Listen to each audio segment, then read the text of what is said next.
Hello, today our topic is on keloids. Keloids అంటే థిక్గా ఉంటాయి, చాలామందికి తెలుసండి. ఎస్పెషలీ ఇవి పెద్ద పెద్ద పింపుల్స్ వచ్చిన వాళ్ళలో ఫేస్ మీద కానీ గడ్డం మీద కానీ చెస్ట్ బ్యాక్ ఏరియాస్లో ఉంటాయి. ఇవి చాలామంది చూస్తూనే ఉంటారు కానీ they don't take proper advice from the doctor.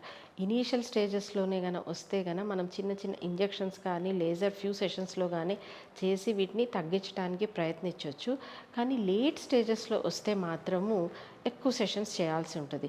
డెఫినెట్గా కిలాయిడ్స్ అనేవి మనం ట్రీట్ చేయగలిగిన డిసీజే, but they are little bit resistant. వాటికి సెషన్స్ ఎక్కువే కావాలి, కానీ త్వరగా రావాలండి. లేట్గా వస్తే మాత్రం అవి థిక్గా ఫైబ్రాయిడస్గా మరీ గట్టిగా తాడులాగా అయిపోతాయి, కాబట్టి అప్పుడు ట్రీట్ చేయటం కష్టమే.